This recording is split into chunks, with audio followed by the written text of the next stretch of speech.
we're going to record. You're going to record this, and so it can be put on D2l, so you can come back and revisit this later if you want to. But I'm so glad that you could make it, because it's much better talking to a live audience and getting some of your questions as we go through some things today. I think it's a pretty good presentation. I think it's been well liked in the past because I'm trying to get in today's presentation kind of into the nuts and the bolts of what, from my perspective, I think you should be thinking about in your first year. So if you're comfortable, I want to encourage you to put on your camera. I personally don't care either way, but it's kind of nice if you want to kind of get to know some of your cohort coming in. It's kind of nice to have that face recognition and some interaction there. If the bandwidth where you are it's not great, and it's better if you don't put your video on. Completely understand. If you got a messy house, that's cool too, whatever. No pressure, just a suggestion that it might help you to kind of get to know each other if you put your videos on. All right. Okay, so welcome. Our presentation today is Essentials for the First Year. And if you haven't met me already, I think I've met most of you through email, at least if not otherwise, but I'm Michael Tearne, and I am the coordinator for the Master's of Science and doctoral programs here in the college. The central objective for today's presentation is to provide information and insights for the best possible start to your program. And we are recording. Okay, that was there for this memory of mine. Wanted to begin by just acknowledging that we respectfully acknowledge the University of Arizona is on the land and territories of Indigenous peoples. Today, Arizona is home to 22 federally recognized tribes, with Tucson being home to the O'odham and the Pascua Yaqui. Committed to diversity and inclusion, the university strives to build sustainable relationships with Arizona's Native nations and Indigenous communities through education offerings, partnerships, and community service. And I love that the university has this statement. I think it aligns really well with the College of Public Health and what we try to accomplish and the kind of perspective we try to come from in the work that we do. So just kind of a little overview of orientation. There are 4 basic objectives for orientation overall. Relationship building for success with fellow students, relationship building for success with faculty, providing information and insights for the best possible start into your program, and explore the importance of self-care in graduate school. The way that we try to accomplish that through orientation is through the 3 different parts that we offer you. The first part is the self-paced D2l course, which started on Monday. It's very information-based.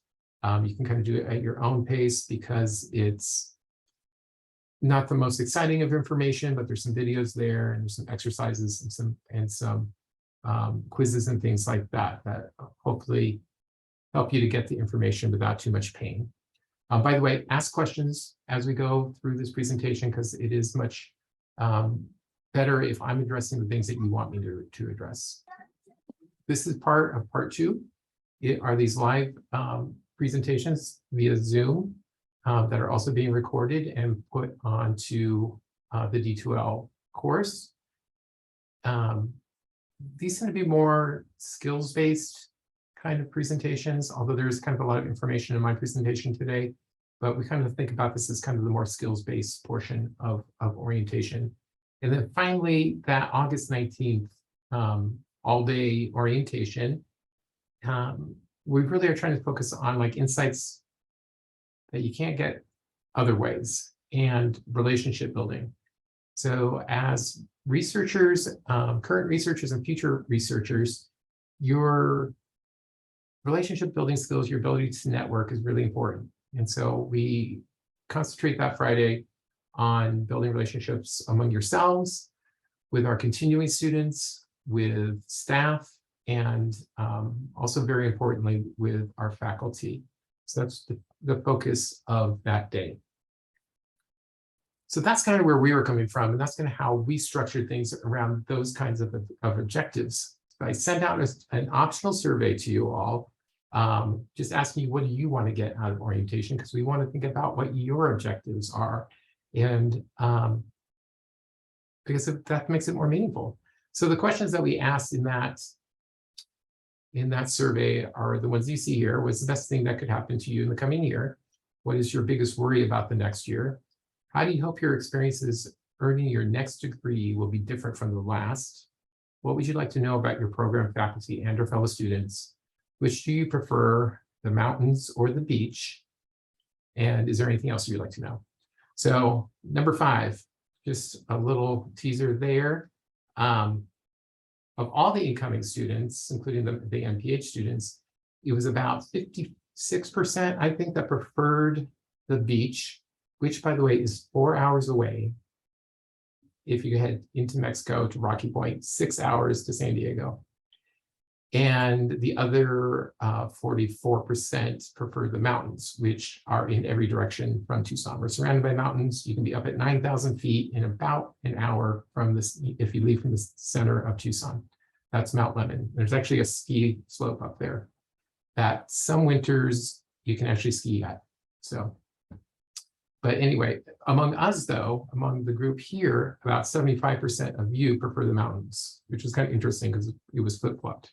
Anyway, so there was, so you're going to see your responses to those questions, or those of you who had the chance to respond to that survey, kind of peppered throughout orientation, actually starting on Tuesday all the way through the 19th.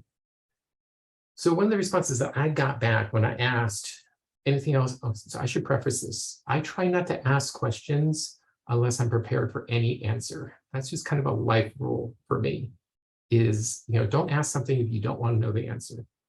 So I asked, is there anything else you would like us to know about orientation, or anything else for that matter? And one of the responses I got back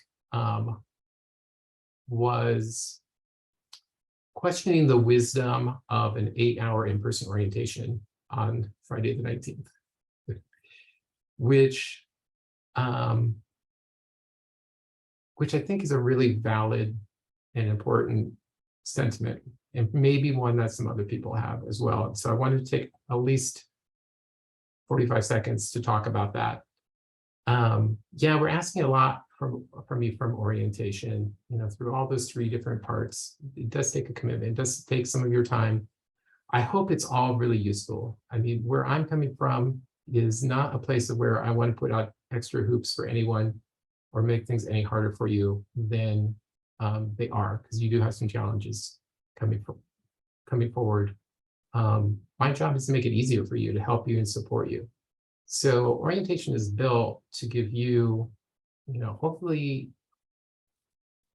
everything that you need to get started at least, and have, feel good about your start. So we take the feedback every year that we get from the previous year, and we're going to ask you for your feedback as well. And when I start this process a few months ago, I invited some of the current students to come help, and some of them are here with us now. So about 14, I got about 14 volunteers of continuing students. And we use all your input to kind of put this together and shape it to make it as useful as possible. So I want to really encourage you to make notes as we're going through all of this, on, both on things that are important to you, that you that strike you as important, that you want to remember, but also kind of notes on what you liked and what you didn't like. Because we're going to survey you at the end and ask for your feedback, and I would really love to know what is valuable. And if there's things that are not valuable to you, I'm happy to nix them, because I don't need to spend any more time on things that aren't useful to you myself. And I don't need to waste your time either. Okay, so here are some other responses that we got. So what is your biggest worry about the next year? Taking classes while working full time, coping with the weather, to not perform well in classes, hope that the program is supportive of students' personal life changes when they happen.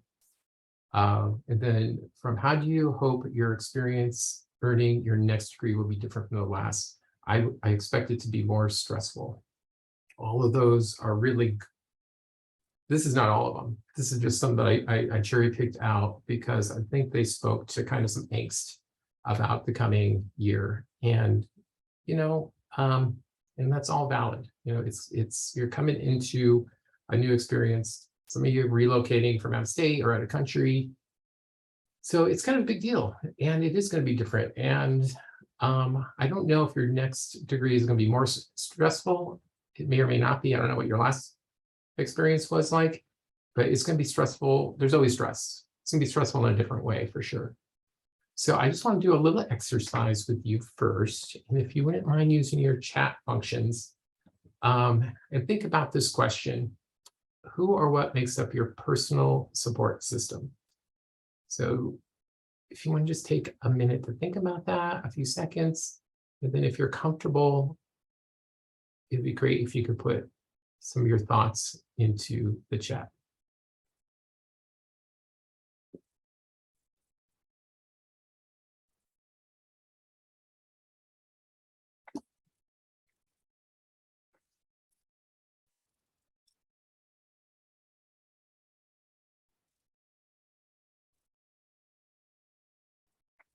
Family, friends, and cat. Absolutely. I will say he's not always the best support. Sometimes he likes to send emails on his own, so it's not the greatest, but he tries his best. He does what on his own? He sent an email from my laptop before. No, that's special. That's a smart cat. Cody, I remember your cat's butt from our maternal epi class specifically. Yep, he likes to make appearances. I don't know where he's at right now. He might be roaming around somewhere. And Doggo, my parents, sister, mentors, classmates, and friends. Yeah. Anyone involved in any kind of community, clubs? My parents, family, partner, and friends. Yeah. Yeah. For me, yeah, it's family, friends are two of the big ones. Family, friends, and teachers. Yeah, I've got a religious community that I'm a part of. I've got, volunteer work that I do. That's part of my outlet as well too. Okay, good. My dog's a big support for me. I'm expecting my PI to be awesome too. The Tucson Ultra Running Group. You're an ultra runner. Oh my God, I've been reading about you folks. Hey, sorry, congrats on starting your journey. Oh yeah. Oh, hi, Sabrina, nice. I'm glad you could make it. Okay, all great stuff. And I'm glad you think about that kind of thing. That's all important. And they're all going to be important for, supporting you through this next experience, this next chapter in your life. So do reach out and cultivate them. I also want you to think a little bit about what your professional support system is. I'm going to suggest that some of these folks here are part of your professional support system as a student here in our college. So that's me up on the top, MS Doctoral Coordinator, but also your faculty advisor. Your faculty advisor is there to mentor you. Faculty advisors can be lifelong mentors. These are folks who hopefully you'll mesh really well with and develop a relationship that goes throughout your time that you're here with us and beyond. They're there to also help you make connections, in your life after this degree, and this could be collaborators in research as well. There's also our assistant dean here in Student Services and Alumni Affairs, Andrew Dickerson. You've met him on Tuesday. If you were able to be here on Tuesday, you'll definitely meet him by the end of orientation. You've got your program directors that are also part of your support system. And that's who they are right there. If you didn't know already who your program director is, you may want to find your program and jot down their name. Leila Barraza is the interim program director for public health policy and management. That's usually Joe Gerald. He's taking a sabbatical for the coming year, though. So other parts of your support system, Maggie Pitts is our Associate Dean of the Graduate College. She's not your everyday part of your support system, but sometimes there might be a particular issue or something that can escalate up that far. But she oversees the graduate college and the graduate center. And the graduate center is a huge part of your support system. They do all kinds of great, interesting professional development opportunities. They're a great source to plug in if you're looking for funding, if you're looking for an assistantship. They've got ways of helping you with that. The Graduate and Professional Student Council, GPSC, they are your representative body here at the university, and they're the student voice or the graduate student voice in decision-making at the university. Jenna Tusso is somebody that you are going to meet later on this month. She's going to do a presentation. She's our mental health counselor for public health and for the health sciences. And your program handbook, that's my own plug, because there's so much that goes into your handbook. I want to encourage you often to visit that, because there's just a wealth of information about your program. It's there to help guide you through your various milestones.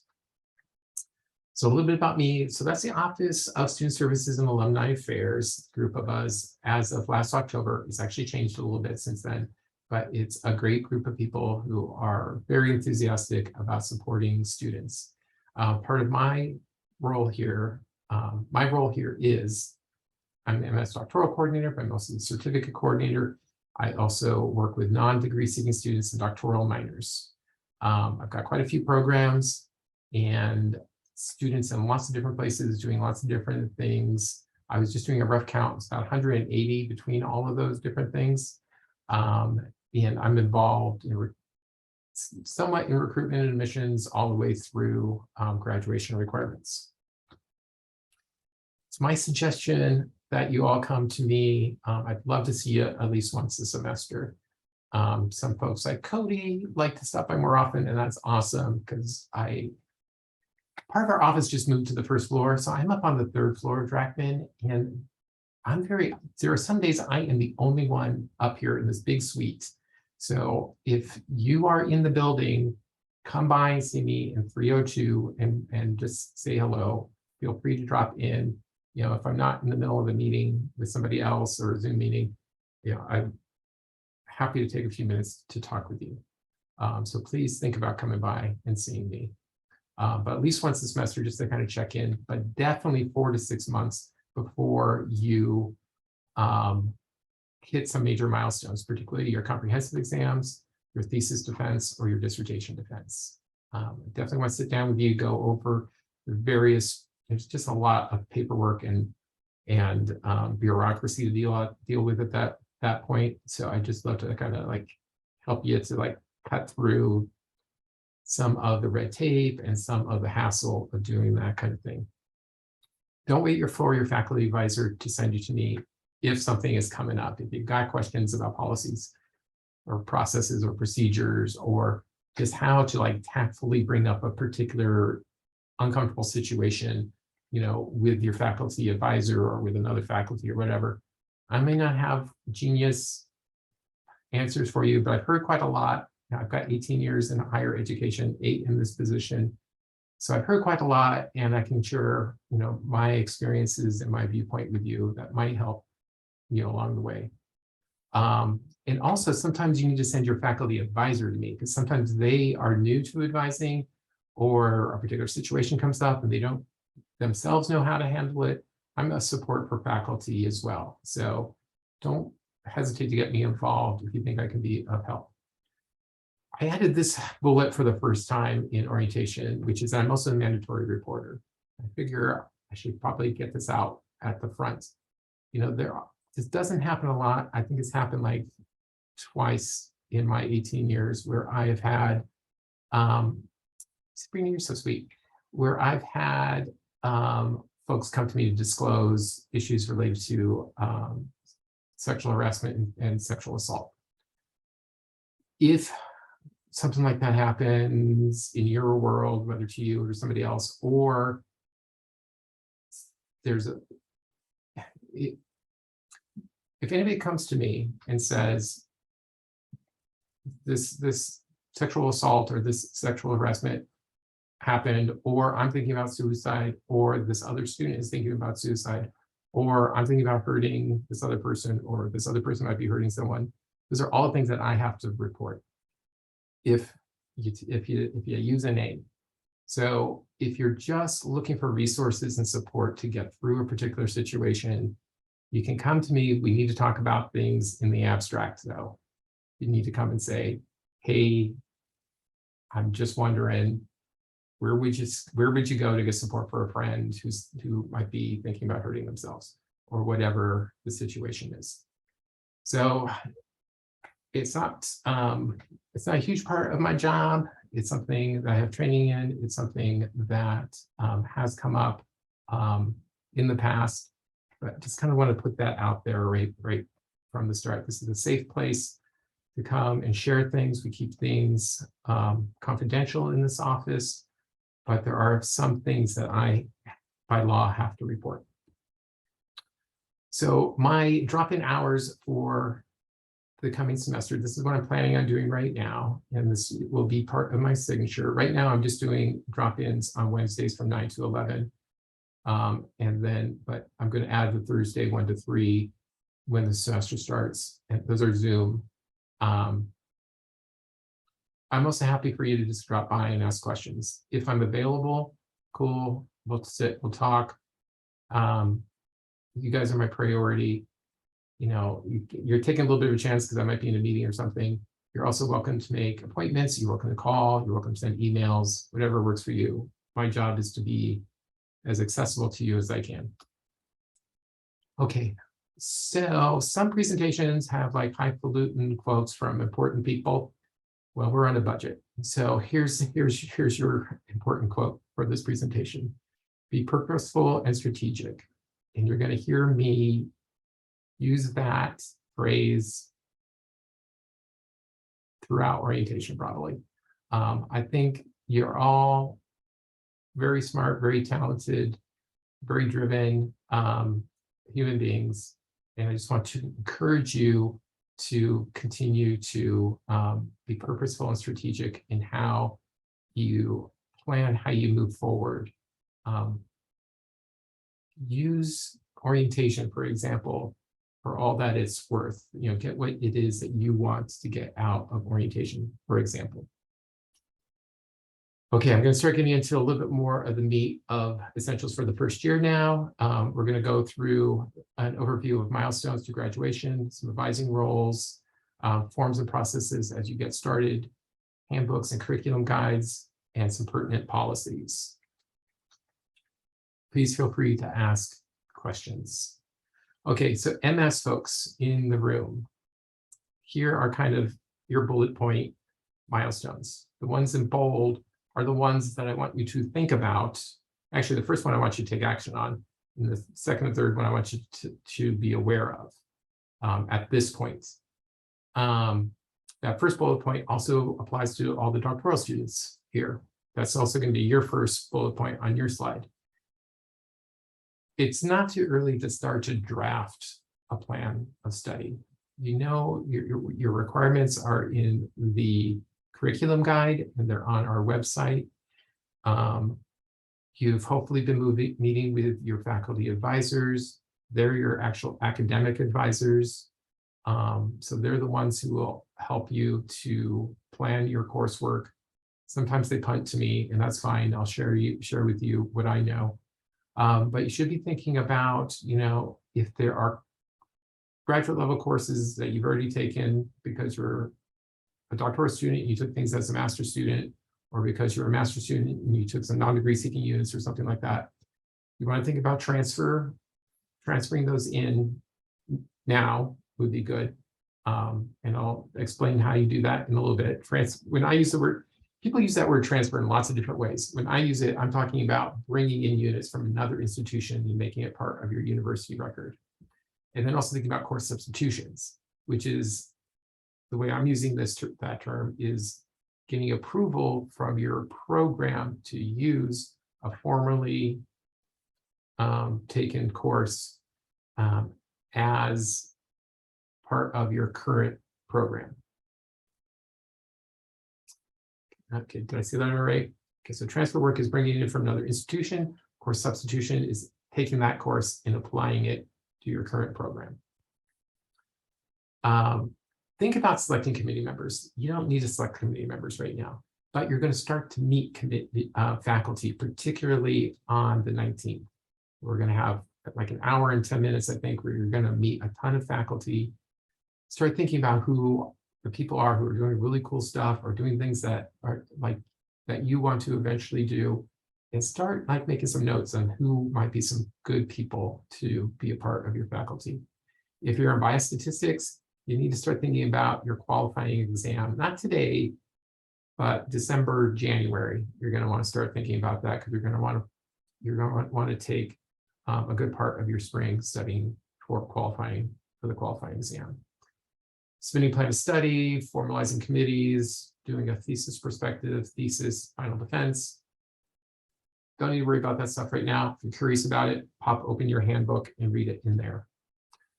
Okay, major milestones for doctoral students. Same first bullet point, draft your plan of study, just a draft. We're not finalizing anything at this point. You just want kind of a roadmap to figure out what it is you're going to take the next couple of semesters. And that's the whole purpose of doing the transfer work and course substitution early in your career with us, is that you don't want to retake things that you don't need to take. Again, selecting committee members, just thinking about that, getting to know faculty, qualifying exams. That applies at the doctoral level to both epi and biostats. And again, I'll get a little bit more specific about this in a few slides, but start thinking about that kind of in December, January, forming some study groups and that kind of thing.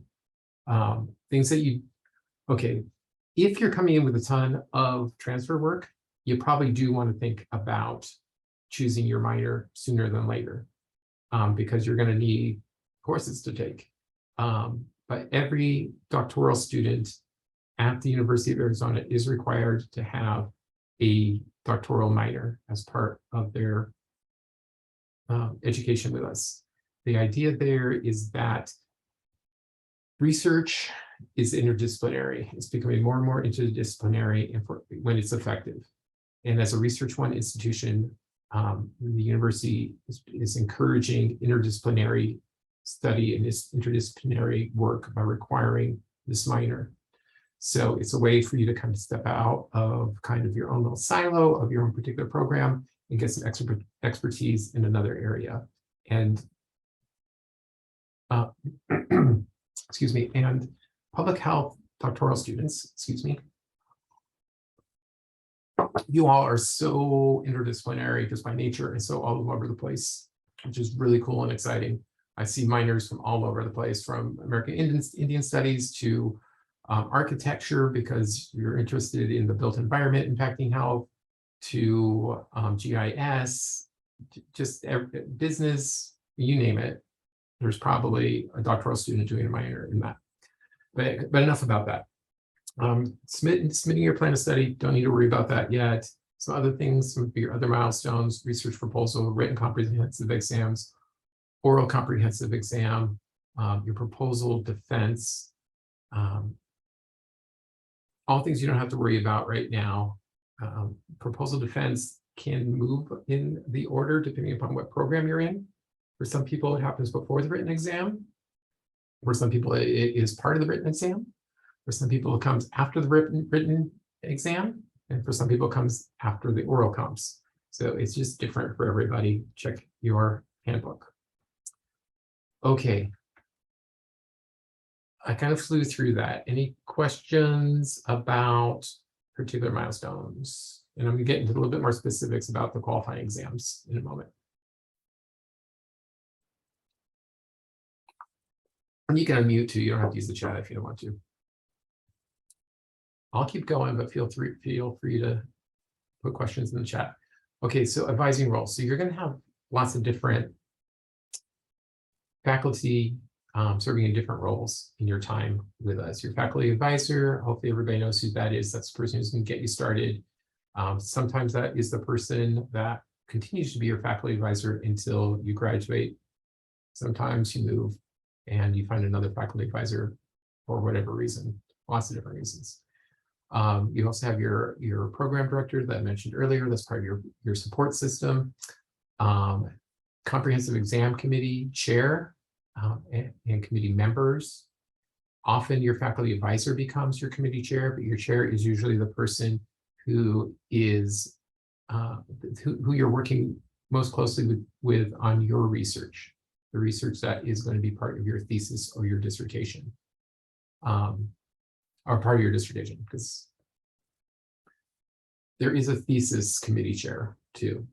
So that would be, if you're an MS student, your thesis committee chair would be your the person you're most closely working with on research. There's a dissertation and thesis director. That's usually the same person as the chair, but sometimes it's different. If that person doesn't have the proper status with the university to be the chair, you're going to need a variety of committee members. For MS folks, that's a total of 3. For doctoral students, it's 4 at comprehensive exams and 3 at dissertation. And then you also have me as somewhat of an advisor as well, advisor on policy, processes, and procedures, and just kind of getting you through. So when it comes to drafting your plan of study, you want to make sure that you're working closely with your faculty advisor and giving their advice. They're going to be instrumental in helping you think about minors, about thinking about electives. Consider your transfer work from other institutions. There is a form for that. It is on the hub. It was also sent out in an email that I sent, I think it was like May 25th or something like that. I can always re-forward that to you if you don't have that any longer. Think about course substitutions. There's also a form for that.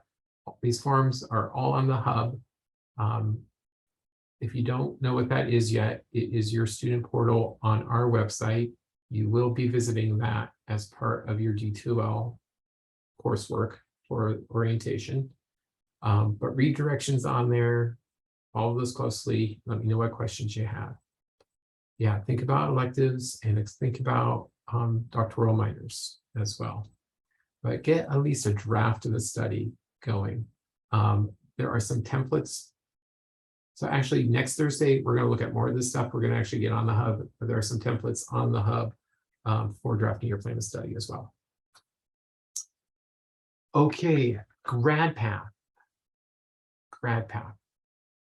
Grad path is the automated system for processing forms through the grad college. It's how we communicate with the grad college. The forms that you see on the hub, I was just talking about a few of them, are how we communicate within the College of Public Health. This is how we communicate with college, with the graduate college and the university. There are a couple of forms in there that would be good for you to fill out soon. And directions for finding the grad path forms, it was in that same email, and I'm happy to send that again if you need it. The very first one is just your responsible conduct of research. It's kind of your user agreement. It takes about 2 minutes.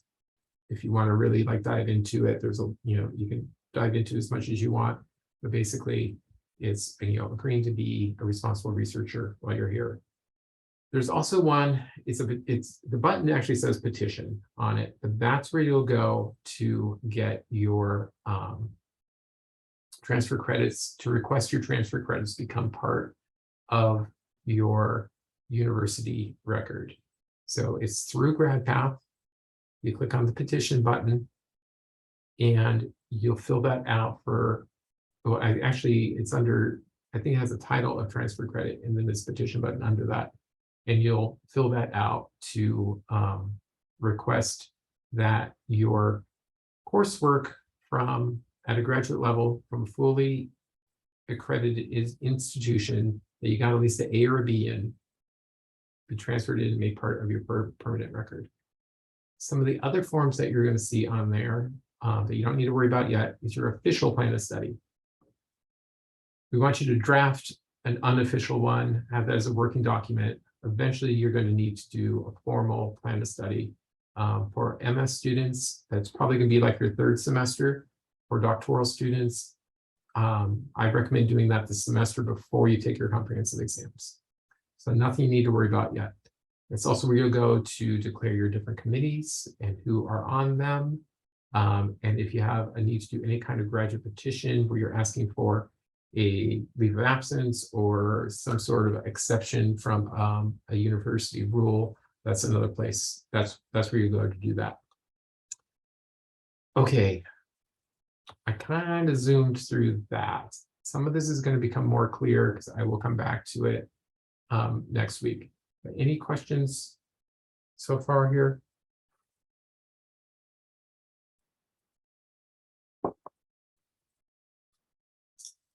Okay, just a heads up to our biostats and epi folks who have a qualifying exam after their first year.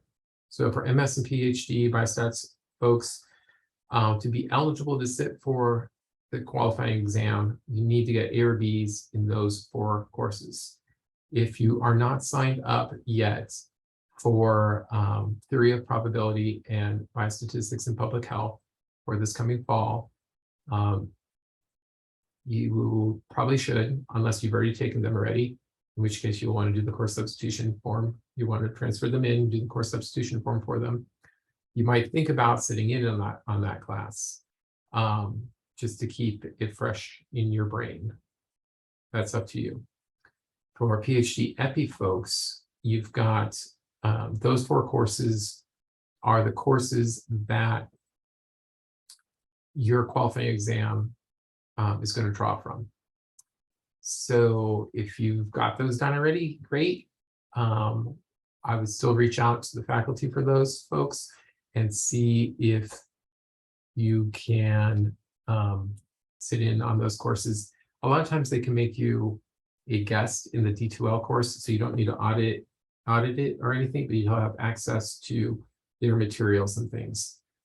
So think about if you're not going to take these because you've already taken them, you kind of want to refresh yourself up on the material, reach out to the instructor, see if they'll let you be a guest in their D2l course. Okay. Schwinn asked, when is the due date to transfer course from other schools? Okay, good question. There really isn't, but you'll want it. My advice is to do it your first year for sure. This is why.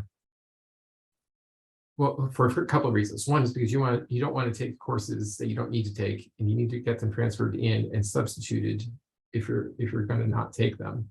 So you kind of want to get that resolved so that you know what good courses are to take. But the other one is just really practical. The grad college is only going to hold on to the transcripts that we sent to them for so long. If you wait too long, they're not going to have those transcripts, and you're going to have to reorder and pay for them, and it's going to take it's going to take more time. So I really suggest that you do it your first semester, but definitely by the end of your first year. And then Michelle made an excellent point. Epi students, form a study group with your cohort and those taking an exam in the first semester. Start studying early. Definitely sit in on at least Epi A and B if you're transferring them in. That's great advice. And your Epi faculty will call a meeting together in January. I don't know if it's early January, early February. They'll get you together to kind of prep you and get you ready.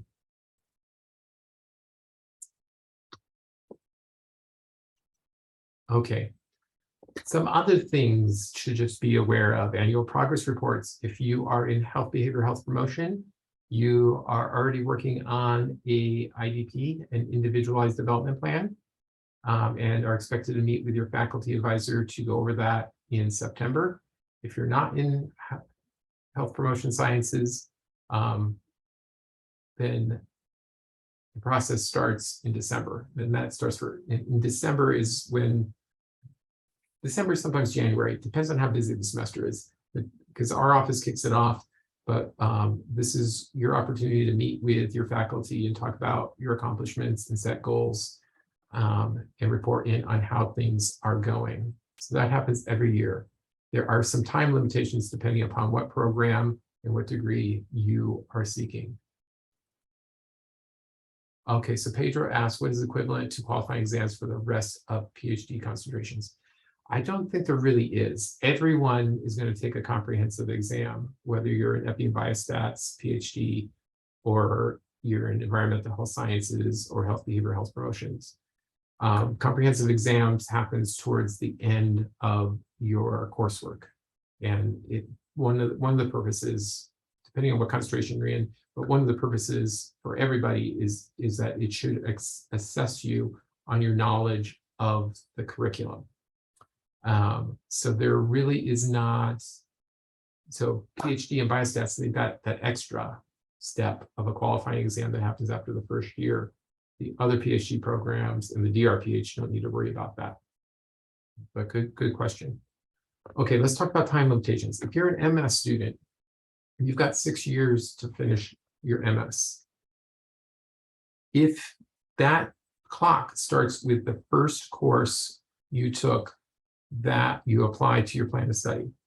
So let's just say you started, I don't know if this applies to anybody, let's say you started another master's degree 4 years ago and you didn't finish it, you want to use something from that degree to your current degree, or maybe you did finish it, but you want to double dip it. The clock starts with that course you took 4 years ago that you put on your MS plan of study today. So it's 4 years starting with the first course that gets applied to your degree. For most of you, that's going to be this fall, and this won't be much of an issue. For PhD students, the university rule is that you've got 5 years to complete after you've passed your comprehensive exam. That's the university's rule. That's when the clock starts for you. However, there are some other college-based rules. So for Biostats, you're expected to take your comprehensive exam within 1 year of completing your coursework. If you're an Epi or health behavior health promotion, those programs require you to finish your PhD within 8 years of this fall. So your clock starts on August 22nd, and you've got 8 years to finish your PhD degree. So for doctoral students, the courses that you use on your plan to study need to be less than 10 years old as of August 22nd, 2022. The only exception there is environmental sciences that did not adopt that rule. But all the other doctoral programs have adopted that rule at this point, that all your coursework needs to be less than 10 years old when you start the program. I don't see any questions coming up. Okay. There's always petitions. There's always a petition. If you get into trouble with a timeline or something like that, talk to your faculty advisor, talk to me. There's always ways to petition things, but you want to have the support of your faculty. If you are not attending in a particular semester because you got some great opportunity in another country, which happened recently, one of my students, or you've got a sick parent that you need to attend to, or for whatever you're sick, whatever the reason is, you want to do a leave of absence. You don't want to just not be registered for that semester because you'll become inactive and you'll have to apply again. So leave of absence, if you find yourself in that kind of situation, that again is through grad app. You're expected to maintain continuous enrollment. And here's what that policy looks like. If you need to be a full-time student for some reason, and nobody, as far as I'm concerned, has to be a full-time student. We don't keep track of that. You're in the college, you're welcome to be a part-time student if that works better for your life. But if you need to be full-time because your scholarship requires you to be full-time, or for whatever reason, it's 9 units at the graduate level. If you have an assistantship, it's 6 units, and it's 6 required units. If you have an assistantship, you have to be in at least 6 units, but 6 units plus an assistantship equals full-time. Part-time status is 1 unit, but if you're an international student, please check in with the International Students Office, because I don't know about visa issues, and I don't trust myself to try to learn. I think they change all the time. So I think your best bet is check in with the International Student Office.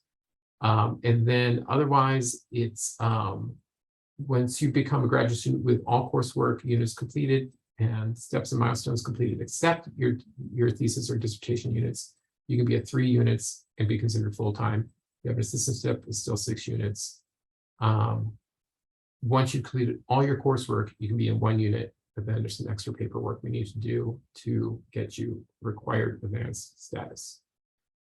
Okay, I'm going to wind up today here. I knew I had far much more to present than I was going to get through. We'll pick up the rest of this on Thursday. I want to see if there's any questions about this so far, and then I'm going to introduce the students that are here, to our continuing students that are here, who are here to kind of chat and hang out with you. So any lingering questions about that stuff?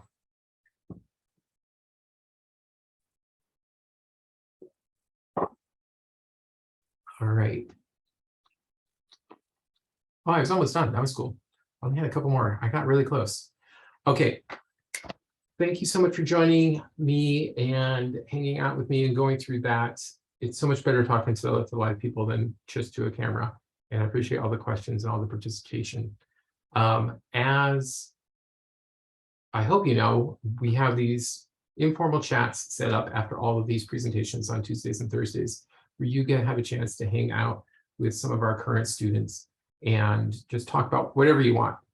They came up with some themes for these discussions, and I pulled out some of your comments from that pre-orientation survey as suggestions for things to talk about, but you guys can talk about whatever you want. Christy and I are leaving, so you don't have to filter yourselves. Oh, and Christy, if you want to stop share, you can do that now. Or it's not stop share, stop video recording.